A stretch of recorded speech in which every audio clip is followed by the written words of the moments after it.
mencionaba que nutrición podemos abordarlo desde muchas aristas, muchos ángulos. Y quiero empezar la presentación desde la parte de bioquímica, donde estudiamos síntesis de proteínas. Ya no voy a permitir el ingreso a más estudiantes, se cierra ya la reunión en este instante. Y se pasa la asistencia, por favor, delegada, a capturar la pantalla para la asistencia para entregar al coordinador del curso. 15 minutos de retraso. El tema de nutrición, como en esta presentación que estoy mostrándolas, hablamos de nutrición molecular. Esto pertenece a la maestría en nutrición en San Marcos, y la clase fue dictada por el doctor Huija el año 2016. Y voy a pasar solamente tres diapositivas, creo, nada más, y repasemos lo que mencionaba al inicio. Si nosotros hablamos de nutrición en cirugía, lo que garantiza la cicatrización, obviamente, pues son las proteínas. Y en este caso hablamos de la albúmina. La pregunta para todos ustedes sería, ¿cuál es lo más importante, la prealbúmina o la albúmina? Como marcador de un parámetro que te va a significar la cicatrización. Cada uno de estos nombrecitos tiene su momento y su lugar de acción. Por lo tanto, si nosotros hablamos de nutrición y genes, como es la presentación de estas diapositivas, tenemos alrededor de 25.000 genes que codifican las proteínas, entre proteínas estructurales y proteínas metabólicas. Estos genes pueden ser activados y desactivados por acción de compuestos químicos generados en su interior o por elementos externos. Ahora, la estimulación también puede ser generada por el calor, la radiación ultravioleta, la hipoxia, entre otros. Esto como parte de la homeostasis que va a requerir el cuerpo para llegar al equilibrio. Pero sin eslabones, sin los granos de arena, sin los aminoácidos, no podemos generar la construcción de proteínas.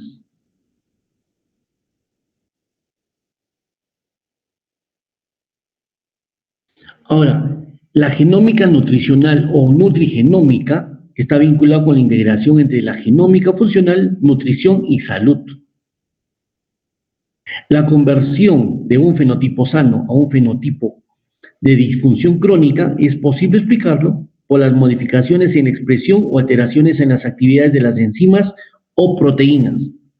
Entonces, esto ya va mucho más de lo que conversaban ustedes en bioquímica, porque aquí ya integramos la parte de la genética con la nutrición y al final esto lo vamos a trasladar a cirugía para la cicatrización de heridas.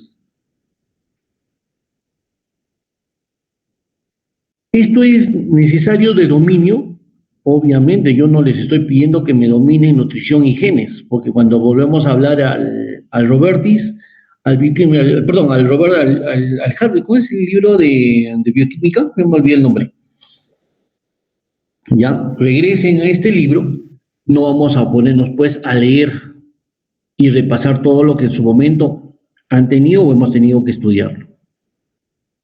Entonces, la nutrigenética estudia el efecto que ejercen los nutrientes sobre la expresión génica. Los componentes de una dieta pueden contribuir a la salud de una persona modificando la expresión génica o alterando su estructura genética. Bastantes temas nuevos, bastantes ítems que de repente recién están escuchando o lo van a empezar a leer. Ahora bien, La influencia de la dieta durante el desarrollo intrauterino es determinante en la manera como se expresa el metabolismo y la susceptibilidad al desarrollo de enfermedades en el futuro. Déficit de ácido fólico, déficit de vitamina B, déficit de zinc, entre otros, nos va a generar alteraciones en el producto final, si hablamos en el embarazo. Pero todo esto, ¿qué tiene que ver con nosotros y cirugía? Y acá está la respuesta. La nutrigenética estudia las variaciones génicas de un individuo en respuesta a los nutrientes que ingiere. Podrá prescribirse la ingesta de nutrientes a una determinada persona en razón de su estructura genética, sí. Una persona que tenga hipercolesterolemia e hipertrigliceridemia podrá ingerir una dieta acorde a su constitución génica. Ahora, muchachos, viene acá. Sigamos acá. Si nosotros vamos a intervenir quirúrgicamente a una persona, esta persona tiene que tener una valoración global subjetiva de su estado de nutrición. Si esta persona, en esta valoración global subjetiva, determinamos nosotros que está en déficit calórico proteico, marasmo o shortcut, que ustedes lo conocen, o estamos frente a un paciente obeso, mórbido, toda su respuesta inflamatoria, toda su respuesta al estrés quirúrgico va a ser completamente diferente. Entonces, un paciente malnutrido al final se va a comportar como un paciente inmunocomprometido. Un paciente que no tiene la nutrición adecuada o no ha recibido una nutrición adecuada en el curso de su vida, va a poder cicatrizar de la misma forma que otro paciente que sí está bien nutrido. Obviamente la respuesta ya sabemos. Una persona que por los factores higiénicos y dietéticos, si vamos a separarnos acá a los dietéticos, tiene la misma posibilidad de desarrollar cáncer en una persona que no ha tenido este régimen dietético adecuado. Entonces, muchachos, el tema de la nutrición explica las bases para las enfermedades crónicas. El tema de la nutrición explica el desarrollo de tu patología tumoral. Y la epigenética, todo lo que tenemos acá, obviamente va a dar pie al desarrollo de todas estas dolencias. Ahora bien, ¿podrá prescribirse la ingesta de nutrientes a una determinada persona en razón a su estructura genética? La respuesta es sí.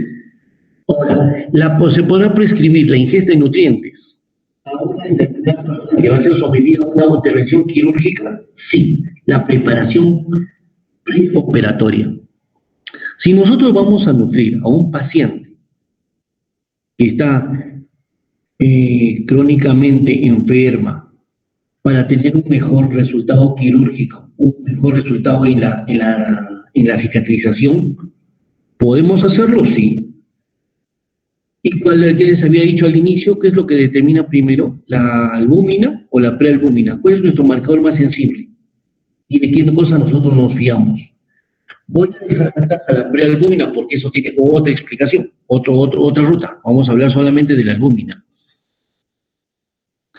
Entonces, hablamos de niveles basales de albúmina, los valores ideales, de 3.5 hasta 5 gramos por decilitro. Entonces, todo paciente que tenga de 3.5 para arriba, obviamente es un paciente que está bien nutrido, que puede soportar un estrés quirúrgico y que va a cicatrizar de la mejor forma. Un paciente que se encuentre entre 3 y 3.5, obviamente todavía hay mucha gran posibilidad de que no se generen problemas en la cicatrización y que todo, entre comillas, debe ir bien. El problema viene cuando está de 3 para abajo, 2.9 hacia abajo. 2.5 a 3, el riesgo de deficiencias, el riesgo de una mala cicatrización está presente. Si a estos factores de problemas nutricionales que nos vamos a estar midiendo con la albúmina, le sumamos un proceso infeccioso, la albúmina va a caer mucho más rápido. No se olviden, chicos, cuando conversábamos el semestre pasado y decíamos que el paciente quirúrgico tiene un catabolismo bastante alto. Por lo tanto, la medición que se hace hoy día de 3.2 y el día de mañana se vuelve a hacer su control al paciente que está críticamente enfermo y ha sido sometido a una intervención quirúrgica compleja, la albúmina no va a estar en 3.2 ni va a estar en 3.1. Lo más probable es que la gran mayoría de las veces los valores caen por debajo de un punto, es decir, 2.2, 2.3. Son raros los pacientes, pero existen que caen esos niveles de albúmina a 1.8, 1.7. Menos de 1.7 no he visto. No he visto en ningún paciente en lo que voy de los años ya ejerciendo la carrera.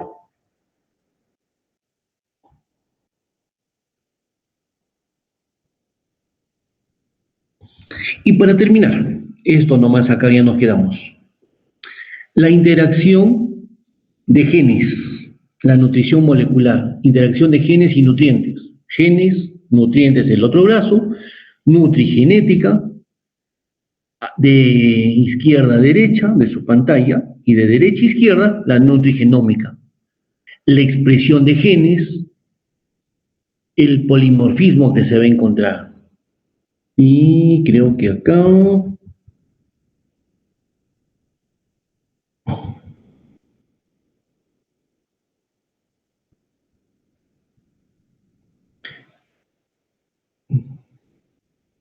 Acá está. Y con esto termino esta presentación.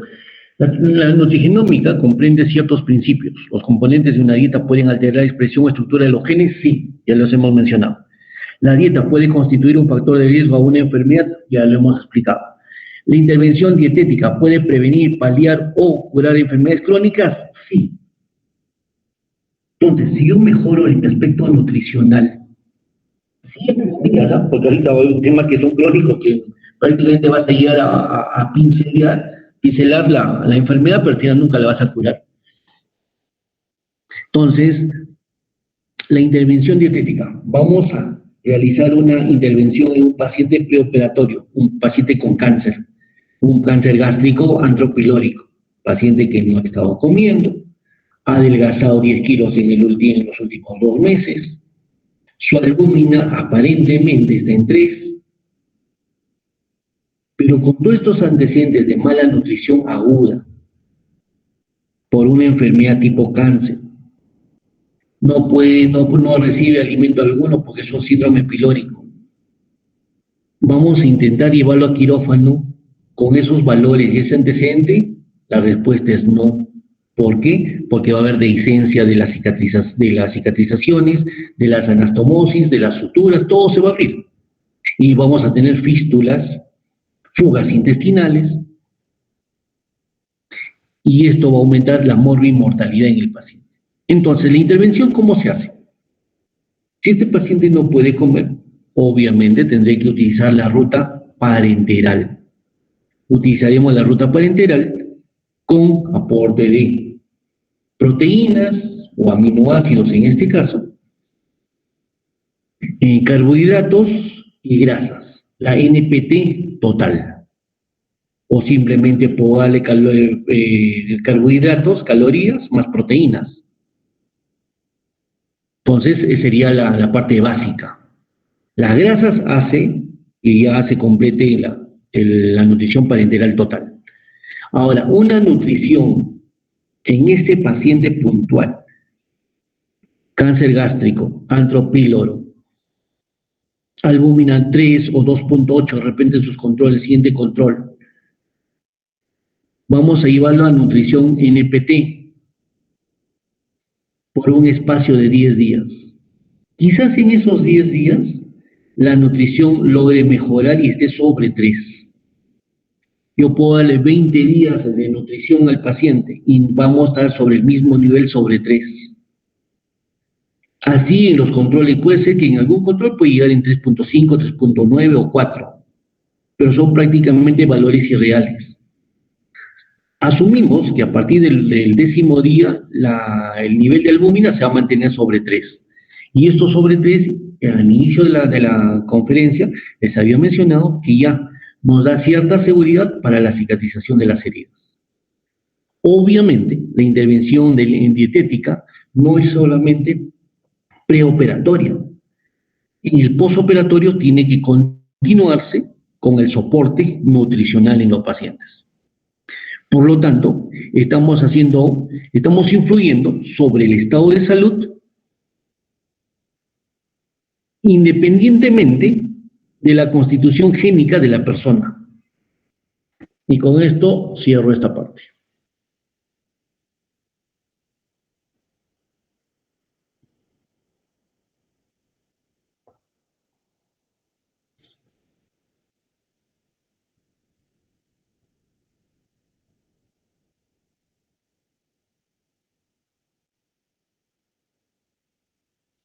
Esto, chicos, es una publicación colombiana del Instituto de Cáncer y nos habla sobre guías y consensos, manual de práctica clínica basada en evidencia, preparación del paciente para el acto quirúrgico y traslado al quirófano.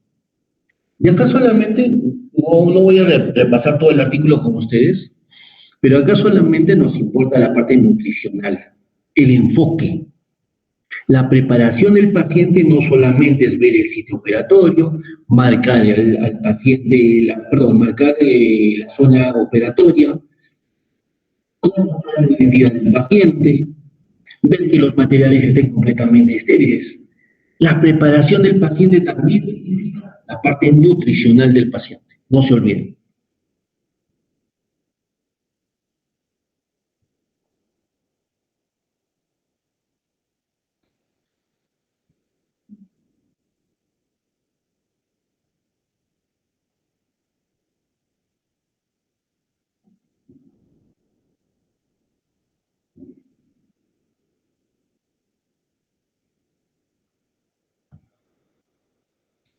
Mientras te va cargando la pantalla, tomaré agua.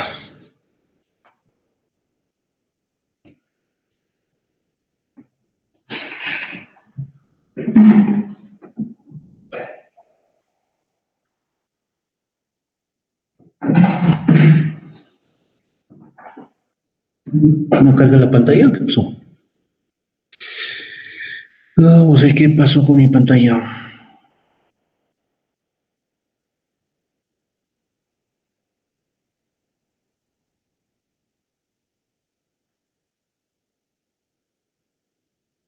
No quiere abrir pantalla completa. A ver, entonces sigamos acá. Ya.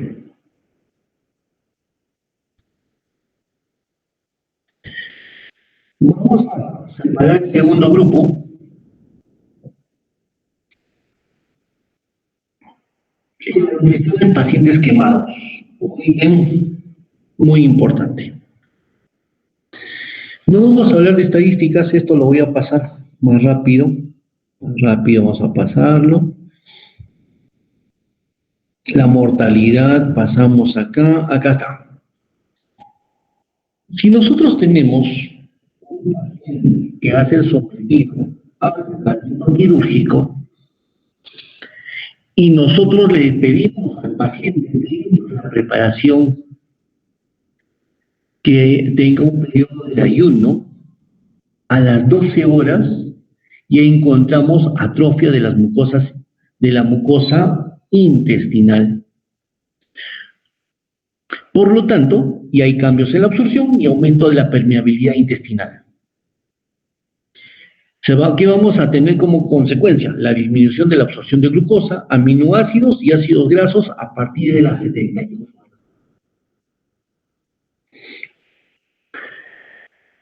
¿Qué más vamos a tener en los pacientes? Taquicardia, aumento del gasto cardíaco, gasto energético elevado, aumento del consumo de oxígeno, protólisis, lipólisis, pérdida de nitrógeno. Todo esto como respuesta hormonal de las catecolaminas, glucocorticoides y glucagón. Entonces ya revisaron la parte de la fase E, de la fase F y de la fase FLO, y también es respuesta metabólica. Los mismos parámetros podemos seguir utilizándolos para el abordaje nutricional del paciente. Como la parte de respuesta, ¿no? Respuesta energética. Ahora me pasé acá. Entonces esto ya lo conocen ustedes, no vamos a pasar. Esta lámina que están viendo ustedes está en relación al estado de buena nutrición. El cerebro con buen aporte de glucosa, libera CO2 y agua como respuesta final de su metabolismo. Pero antes de eso, en el lado de la izquierda, no sé si el cursor me está permitiendo, creo que sí, tenemos el intestino, donde vamos a tener glucosa, aminoácidos, grasa, y a través de los kilomicrones va a entrar por el sistema linfático, los vasos linfáticos, va a entrar al hígado, va a ver los cambios en el metabolismo, la transformación en grasa, todas las partes que no voy a dar detalles. El exceso de azúcar, al final, glucógeno, todo esto, al final el resultado final, ¿qué cosa es? Grasa. Y esa grasa tiene que ir, así como se construyó, tiene que ir en reversa. Por lo tanto, la valoración global no es que el paciente está bien gordito, está bien nutrido, obviamente, es un paciente más estado nutricional. Entonces la premisa que hace tiempo decía, uy, mira, qué gordito que estaba, uy, está sanito, falso. Está creando problemas de metabólicos que pueden desencadenar un problema de desarrollo un problema de diabetes.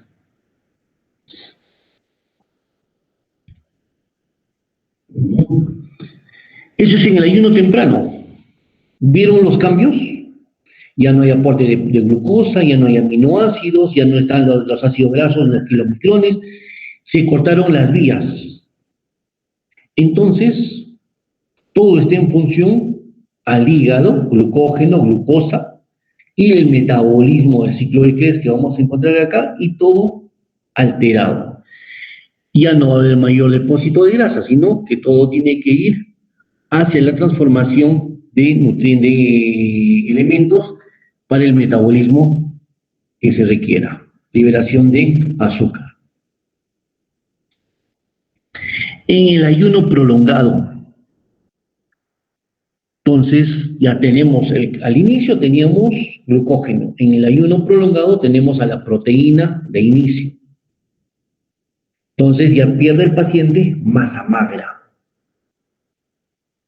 Y cuando hay pérdida de masa magra, obviamente la recuperación en el tiempo es mucho más difícil en tema nutricional.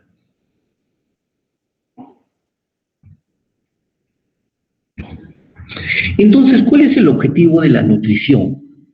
Mantener y mejorar la función de los órganos y prevenir la malnutrición calórico-proteica. Y acá es un punto importante, lo que está en negrita chiquita. No obstante, la administración en exceso de calorías provoca una acumulación de grasa sin cambio en la grasa magra.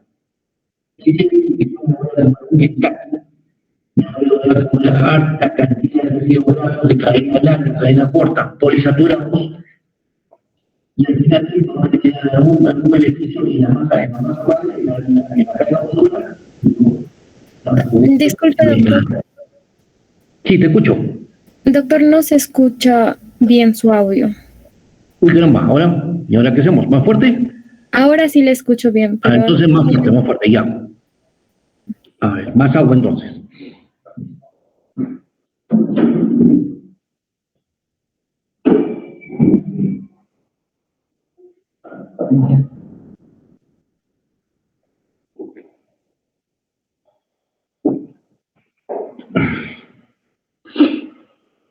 El exceso de la ingesta de calorías solamente genera acumulación de grasa. Y eso ustedes lo saben muy bien. Y esto, ya lo hemos mencionado al inicio, no genera ningún beneficio al paciente, genera problemas en la cicatrización. Y lo presenta el paciente como un paciente con problemas de inmunosupresión.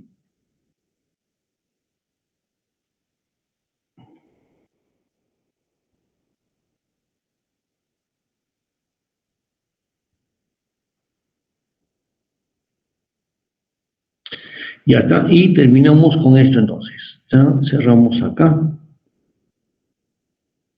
Cerramos acá y presentamos lo último de acá. A ver.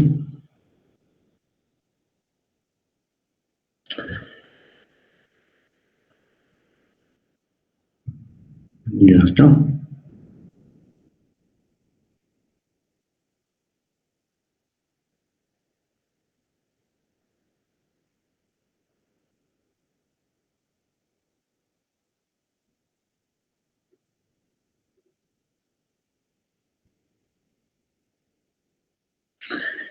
Nosotros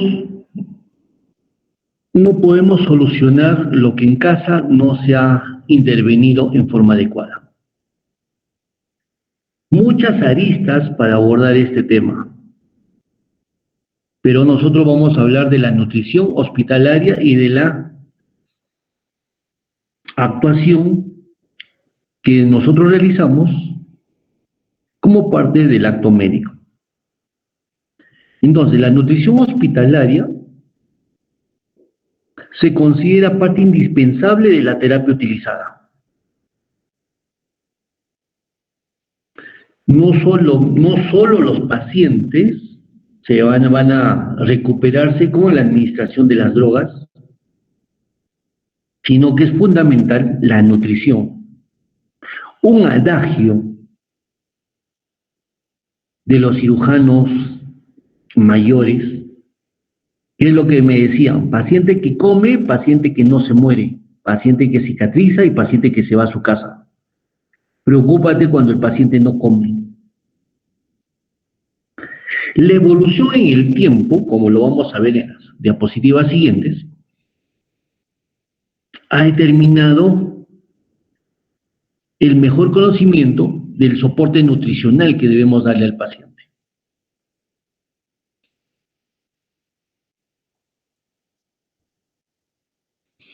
Entonces, si nosotros hablamos de nutrición hospitalaria, tenemos dietas terapéuticas: dieta para pancreatitis, dieta sin gluten, dieta para el gastrectomizado, dieta en la gastritis,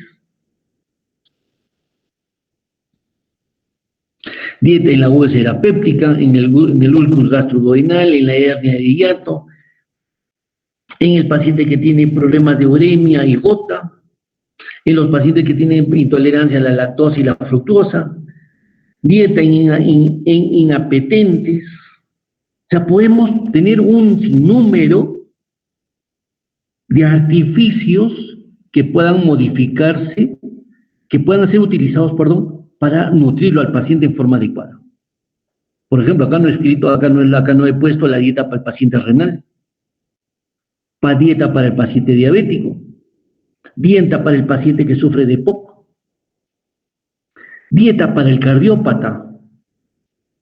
Entonces, todas estas cositas vamos a irlas modificando en función al tipo de paciente que nosotros tenemos.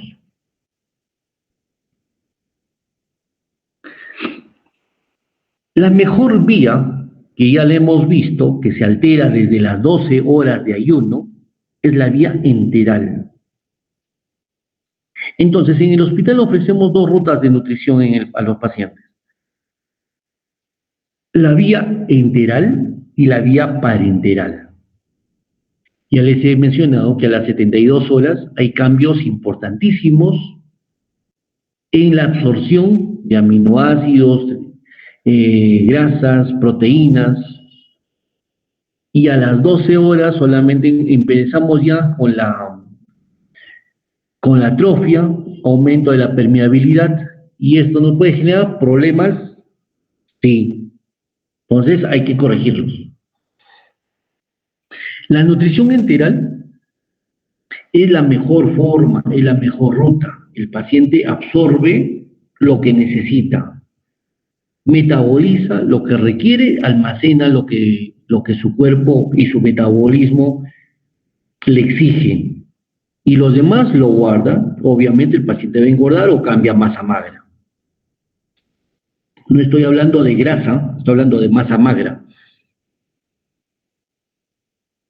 Pero muchas veces no se puede completar esta nutrición enteral y resulta casi imposible su realización, para lo cual debemos recurrir a técnicas de nutrición artificial. Ahora bien, si tenemos un paciente que tiene un cáncer de esófago y el paciente ya está completamente cerrada la luz del esófago y no puede tolerar, no tolera los alimentos y es más, presenta cialorrea, ¿cómo lo nutro este paciente? Entonces, puede utilizar sondas que vayan directamente al estómago, gastrostomías y por ahí nutrir al paciente. Pero ¿qué pasa si tengo un cáncer de estómago pilórico irresecable? ¿Cómo nutro a este paciente? Igualito, un tubito, una sondita en el yeyuno, en lo más proximal. Entonces veo la forma de cómo administrar una nutrición al paciente. Ahora, el paciente ha sido sometido a una gastrectomía de 2 con reconstrucción en Y-Rux. ¿Y cómo lo nutro el paciente? Si las licencias voy a empezar a encontrarlas a partir del 5.º día, relacionadas al paciente. Tengo que nutrirlo precozmente al paciente. Ya sabemos que pasa a las 72 horas. Le colocaremos una sonda nasoyeyuno, obviamente que tiene que ir por debajo del pie de asa del Y-Rux, y le administramos al inicio agüita con azúcar y luego iremos progresando a fórmulas monoméricas, poliméricas. Dejo la pregunta y la veremos dentro de un momento. Entonces, ya sabemos que usamos sondas para la administración de nutrición enteral de forma artificial cuando tenemos la supresión de las etapas bucal o esofágica o gástrica en el paciente.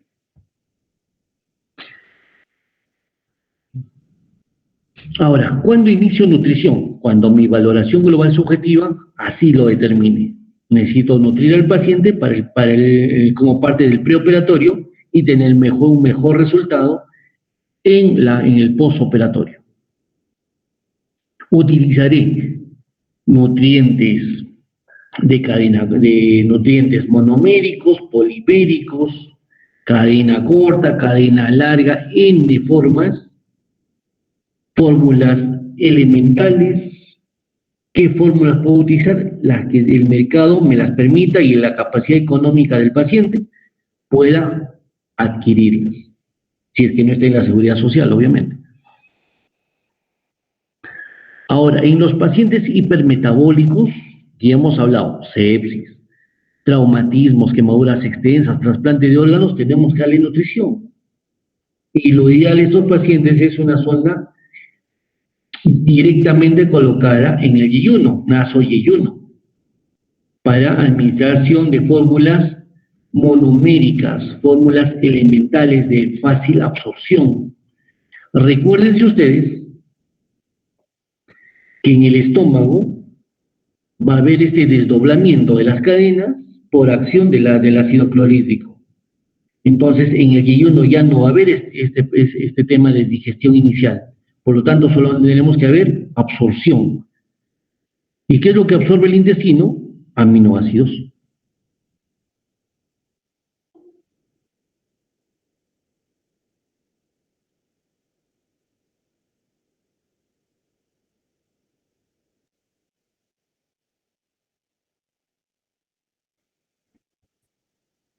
fórmulas poliméricas, fórmulas sin o pobres en lactosa. Estas dietas son nutricionalmente completas y están compuestas por proteínas intactas, hidratos de carbono complejos, grasas y vitaminas, minerales en cantidades suficientes cuando se administran las calorías necesarias de la dieta. Por ejemplo, a ver, creo que hay un antes del ejemplo, creo que hay un antes, a ver. Dietas elementales o de fórmula definida son fórmulas nutricionalmente completas que contienen macro y micronutrientes de forma que no requieran una capacidad digestiva intacta para su digestión y absorción. Y acá, a ver, cambio. Entonces, acá, seguimos acá. Dos ejemplos fundamentales. Nutrición polimérica y elemental o monomérica. Ya sabemos que la nutrición monomérica o elemental es absorción pura en el estricto sentido de la palabra. ¿Qué preparados comerciales existen en el mercado? Dos fórmulas principalmente reconocidas y validadas por estudios clínicos. ¿Ambas fórmulas son iguales? No, tienen diferencias. Hablamos del Alitracu. El Alitracu tiene dos enzimas que van a ayudar que van a evitar la atrofia de las vellosidades intestinales y esto pues nos garantiza que mejore la absorción en los pacientes. Y la segunda viene a ser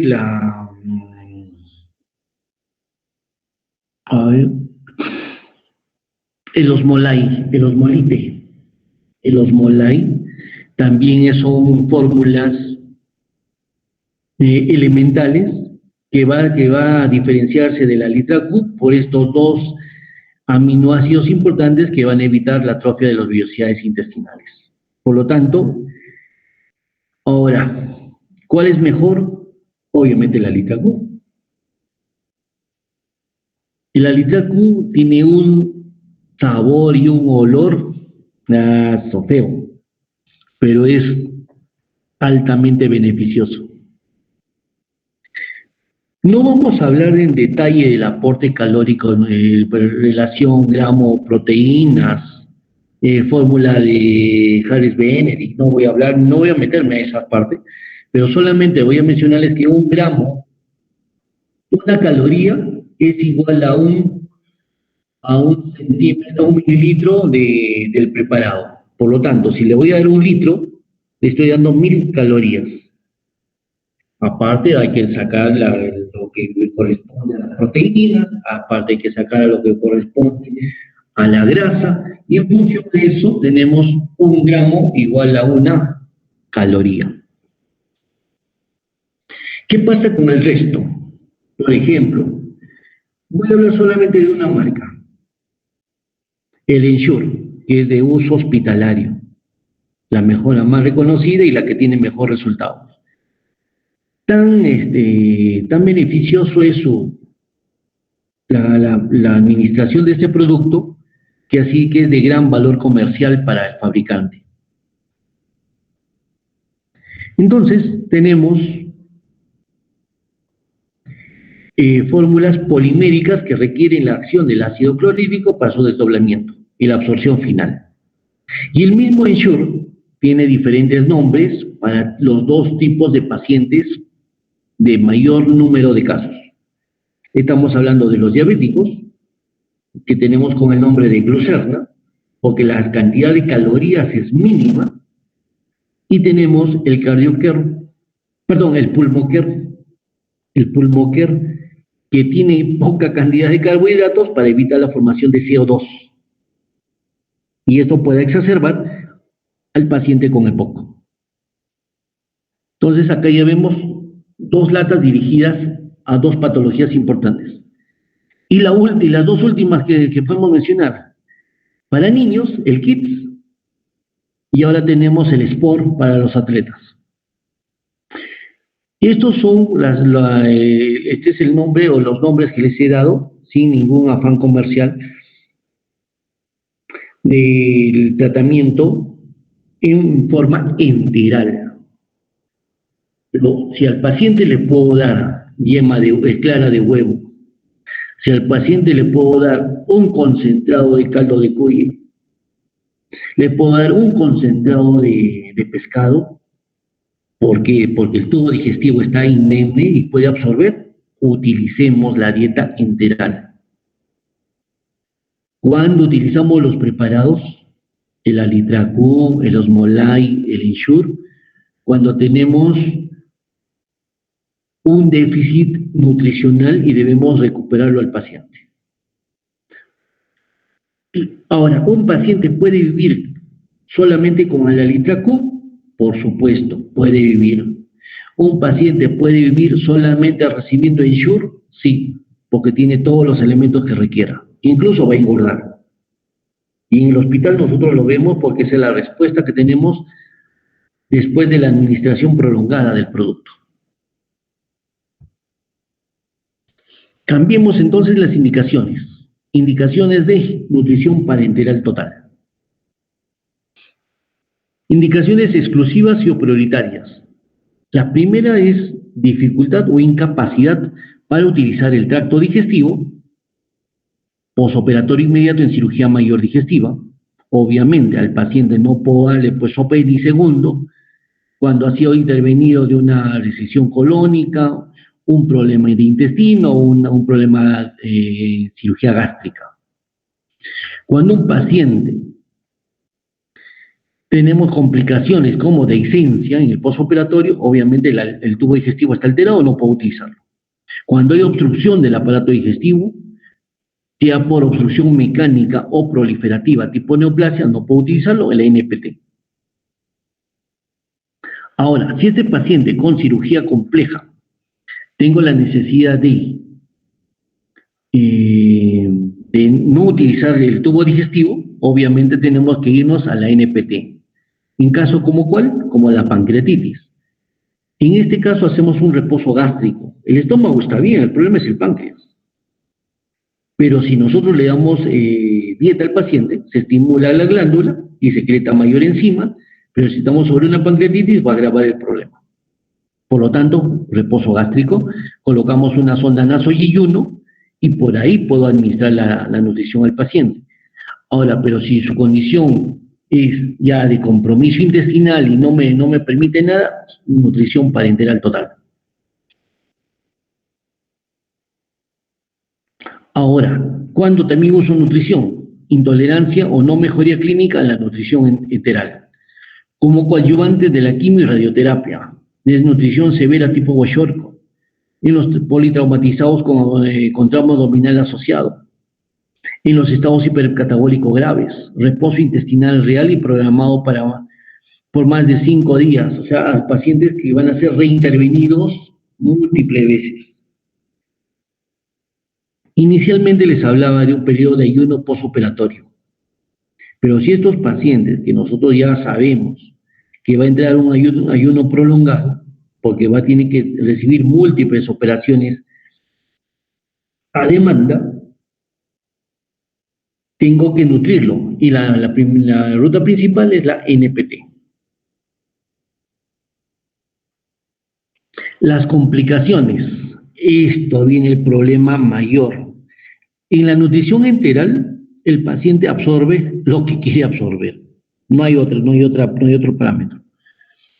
En las complicaciones de la nutrición parenteral total tenemos desde la aplicación del catéter o la ubicación del catéter venoso central, complicaciones mecánicas, que el catéter esté dirigido al tórax y no hacia la aurícula derecha, proximal a la aurícula derecha, que nos genere una infección del sitio de la punción y que esto no puede desarrollar asepsis, también está descrito. Complicaciones metabólicas, esto es lo más problemático y lo que puede llevar a la muerte del paciente. Hiperglucemias, hipoglicemias, hipercalemia, todos los hipos y todos los hiper, de todo. Y acá viene lo más importante. No puede ser retención nitrogenada y aumento de las enzimas hepáticas. ¿Y esto qué nos está traduciendo, este aumento de las enzimas hepáticas? Una insuficiencia hepática aguda, de causa metabólica. ¿Puede llevarlo a la muerte al paciente? Sí. Por lo tanto, se tiene que hacer una formulación adecuada en relación al requerimiento mínimo basal para mantenerlo al paciente, y de ahí recién empezamos a buscar ganancia de peso ponderal. Primero el mantenimiento y luego ya va a ser ganancia. Otra forma de calcular el gasto calórico total según la patología. El gasto catabólico basal, para mantenimiento, multiplicarlo por el factor 1.5, para el anabolismo 1.75, si queremos que el paciente ya empiece a ganar un poquito de peso. Si tenemos insuficiencia respiratoria, insuficiencia hepática, 1.5. Si vamos a llevarlo a cirugía programada, si estamos sobre el paciente con peritonitis, si el paciente presenta tratamiento con corticoides, si el paciente presenta con o sin esteroides. En los quemados, cuánto es el porcentaje de superficie corporal, cambia completamente. Si el paciente está con sepsis, cómo es mi gasto calórico basal y sobre qué factor tengo que incrementar. Si nosotros tenemos teóricamente un paciente que requiere 2.000 calorías, que ese es mi gasto calórico basal, tendré que multiplicarlo por 1.4 o 1.8 y ese es mi nuevo requerimiento basal.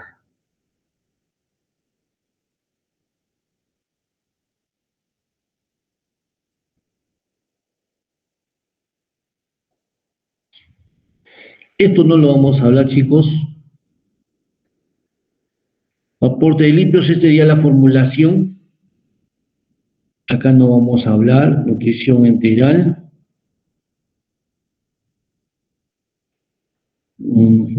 Acá sí vamos a hablar un poquito. Nutrición integral, al iniciar la nutrición integral en forma precoz, es lo mejor, lo más precoz posible. Disminuye el gasto energético por el estrés, ya con formas poliméricas o fórmulas elementales. Contiene ácidos grasos de cadena mediana, generalmente hasta el 50% de toda la composición.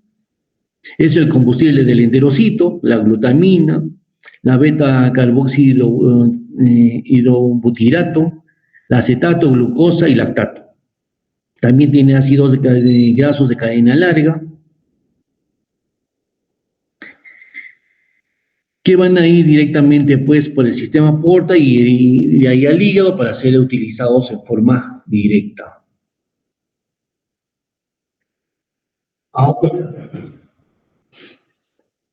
Esto también es importante repasar nosotros la terapia nutricional en pacientes con estado crítico en COVID. Esto es una conferencia que hubo por la Universidad de los Andes de Colombia y apoyado con Laboratorio Brown. Pero antes de hablar de esto, también encontramos en forma comercial nutrición endovenosa por vía periférica. Inicialmente les había mencionado que una de las complicaciones de la nutrición parenteral total es migración del catéter, que se puede ir al tórax, que no esté proximal a la aurícula derecha, que no genere neumohemotórax, o que nos produzca una infección en la punta del catéter. Todo esto es a través del catéter venoso central. Alto flujo, alto volumen, por la gran carga osmótica que tienen estos preparados. ¿Qué pasaría si estas fórmulas de nutrición parenteral total lo mandamos por vías periféricas del antebrazo? Obviamente nos va a causar una flebitis y nos va a generar problemas dérmicos, tanto en la parte grasa y en los problemas que pueden meterse incluso hasta músculo. Existen preparados comerciales del Laboratorio Brown con nombre comercial Nutriflex, que pueden utilizarse para vía periférica. O sea, yo puedo utilizar estos preparados y me evito colocar el catéter venoso central y le administro 3 a 5 días la formulación endovenosa. Tiene buen aporte calórico, buen aporte de proteínas, pero no tiene grasas. Estoy dando proteínas más calorías, suficiente para el mantenimiento. Por si acaso, antes que me olvide, al paciente no se le nutre con albúmina. La albúmina no es para nutrir al paciente. Los preparados comerciales, albúmina al 20%. No es lo ideal utilizar. ¿Tiene otros fines la albúmina? Tiene otros fines, pero no para la nutrición. Para la nutrición tenemos los preparados que estamos conversando.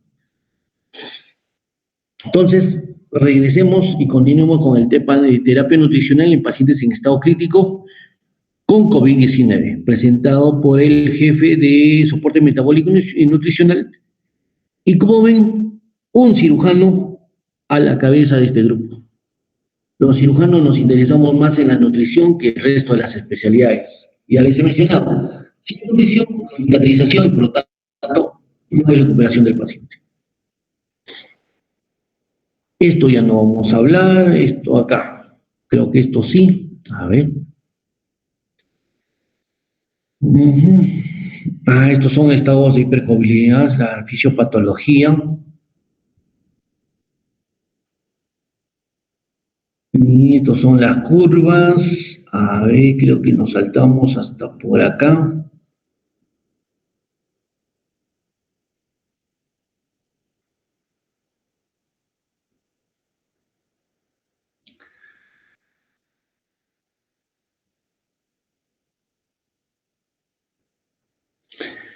Entonces, pacientes hospitalizados con comorbilidades de adultos, mayores con pronóstico de vida razonable, en quienes tenemos requerimientos nutricionales y estos no puedan cumplirse por vía oral o nutrición enteral, deben ser candidatos para una nutrición parenteral. Entonces, la nutrición parenteral debe considerarse cuando la nutrición enteral no está indicada o no puede alcanzar los objetivos descritos, los objetivos trazados. Entonces, puedo utilizar, y acá viene la siguiente, puedo utilizar la nutrición enteral más la nutrición parenteral, sí, se denomina nutrición mixta.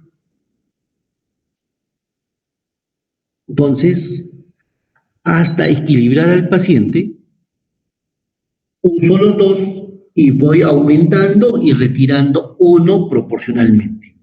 Generalmente, ¿qué es lo que se incrementa? La nutrición enteral y se retira progresivamente la nutrición parenteral. Entonces, lleguemos al equilibrio y el paciente puede mejorar su condición y disminuir su riesgo de morbimortalidad.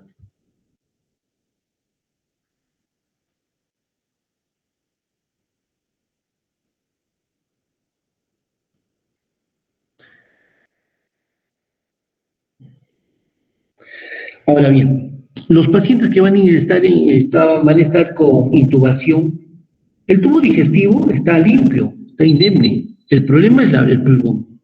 Y ustedes saben ya la fisiopatología del COVID. Entonces, una sonda nasogástrica, nutrición polimérica, el estómago está bien y lo nutrimos al paciente. La nutrición enteral obviamente sigue siendo la prioridad. A ver, uno más por acá. Esto ya salimos de acá y nos vamos.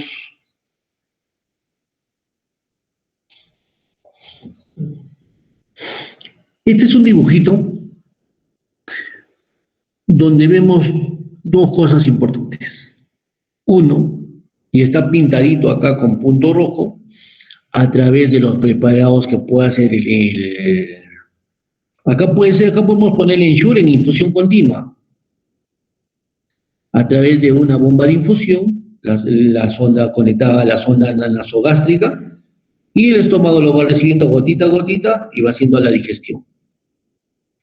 O progresa el tubo y lo dejamos en el yeyuno, y acá ya no será pues Ensure, será Osmolite o será el alitraco. Acá en el extremo derecho, nosotros vemos otro preparado, en este caso será la nutrición endovenosa. Y acá podemos nosotros simular que estos tubitos se quedan en el brazo, si estamos hablando de la nutrición Nutriflex vía periférica, o si nos vamos a ir al catéter venoso central, que sería por acá. O estas ondas también pueden bypasear el esófago, la boca y el esófago, e ir directamente por un tubo de gastrostomía o un tubo de yeyulostomía, ir directamente al territorio que utilizar para la digestión de los nutrientes y por su posterior absorción.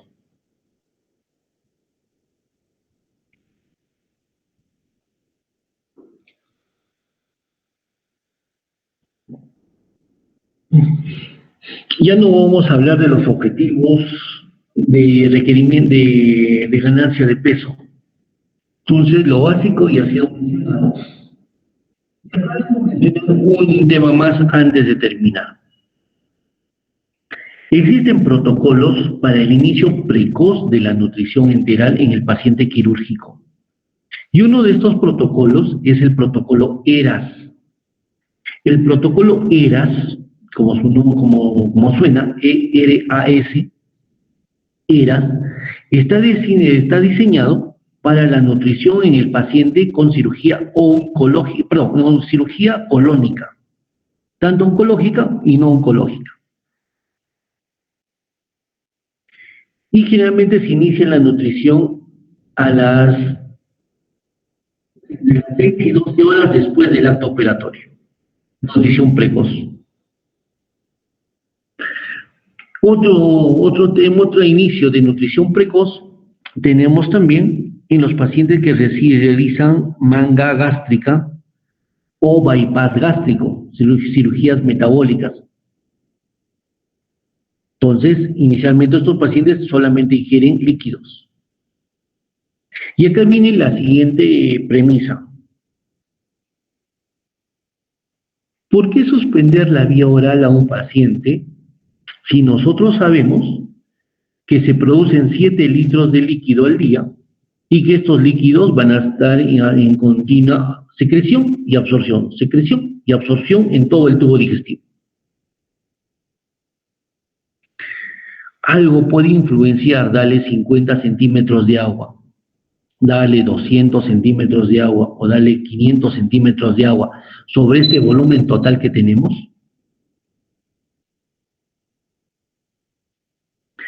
La respuesta puede decir, algunos pueden decir sí, hay alguna alteración que se va a provocar por el aumento de volumen, aumento de la presión, aumento del peristatismo, por lo tanto puede haber una discencia. Aumento de la presión intraluminal, entre otros. Y otro grupo puede decirte no va a influenciar en nada, 50 centímetros de agua sobre un volumen de secreción y absorción de 7 litros día, 50 centímetros no te va a influenciar en nada. Entonces, ahí vienen las controversias. Nutrición precoz, darle agüita, progresar la dieta, de repente primero le damos líquidos, de repente luego le damos líquidos claros, solo agua, luego agua con azúcar, y luego vamos cambiando a fórmulas elementales o poliméricas dependiendo del territorio donde vamos a querer el efecto final. Absorción directa o metabolismo intermediario. Entonces, chicos, la nutrición en el paciente quirúrgico nos va a determinar el éxito y la recuperación del tratamiento. El éxito del tratamiento y la recuperación del paciente. Por tanto, un paciente que come es un paciente que se recupera. Un paciente que se hace en quien se realizan los controles seriados de los niveles de albúmina y demás indicadores nutricionales, que no los he mencionado, deben ser pues rutinarios, mandatorios, que nos garanticen la evolución y la cicatrización exitosa de nuestro procedimiento quirúrgico.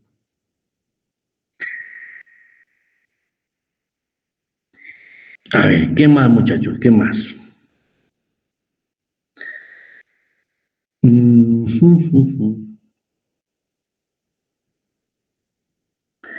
¿Qué pasa si a un paciente queremos mejorar su aporte nutricional y le damos suplemento vitamínico? Yo les he mencionado que el cuerpo absorbe lo que necesita absorber, pero también tenemos problemas de hipervitaminosis. Nada en exceso es bueno y tampoco caer en el defecto de dar lo mínimo que no ejerza efecto alguno. El equilibrio vamos a conseguirlo con la práctica clínica. Los temas de controversia siempre se van a generar en los temas de controversia en nutrición, pero ustedes tienen ya un panorama muy amplio de lo que significa la nutrición en el paciente quirúrgico. Y para terminar, nuevamente recalco que no va a haber cambio significativo después de 10 días de NPT comparados con 15 días de NPT. No va a haber cambio en el nivel de albúmina. Nutrir al paciente significa cicatrización. Si nosotros comparamos nutrición sola versus nutrición masoctrótida para el cierre de las fístulas o de las fugas intestinales, vemos que nutrición masoctrótida es superior por espacio de 1 a 3 días que nutrición sola. Entonces, si con nutrición, dándole sopita y segundo, con buen aporte calórico proteico, grasas, que todo ya lo hemos visto en las primeras gráficas, vamos a tener un equilibrio en el paciente y por lo tanto tenemos éxito y recuperación de nuestro paciente quirúrgico. No olvidarse que el paciente quirúrgico que ingresa a sala de operaciones con una albúmina de 3.5, al día siguiente de la intervención quirúrgica no tiene 3.5 de albúmina, ya cayó menos de 3. Es por la respuesta al estrés quirúrgico. Y si nosotros no mejoramos, no intervenimos en este problema agudo, va a haber complicaciones que nadie va a querer enfrentarlas porque las complicaciones son muy altas. Chicos, les he dado un panorama general, nos hemos metido hasta la genética. Espero que contribuya en las ideas básicas que tengan ustedes.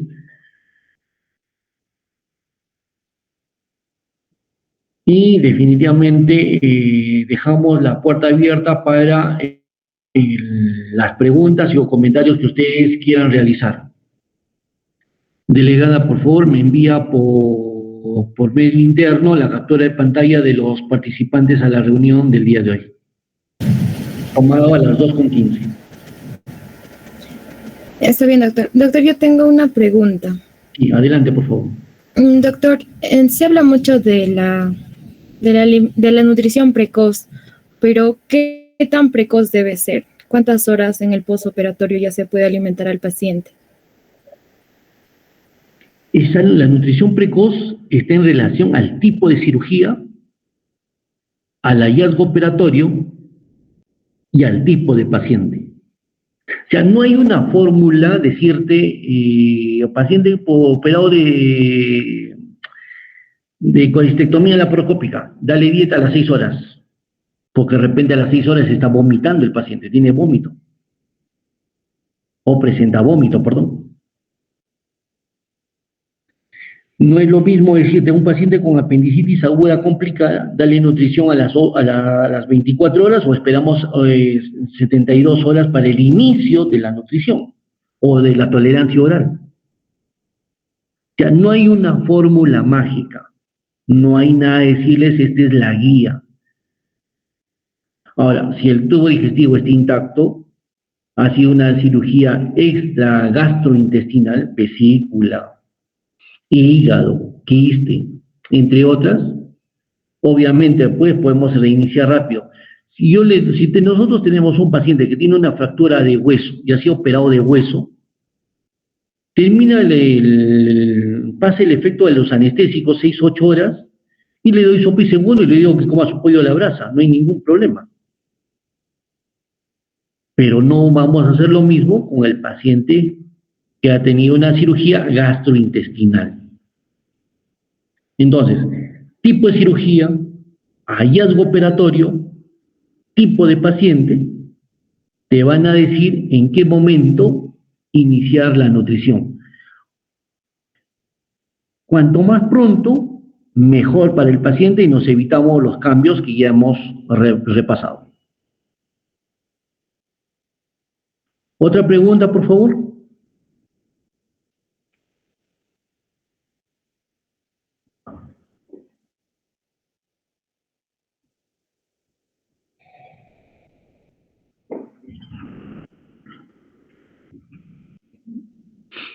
¿No hay otra pregunta?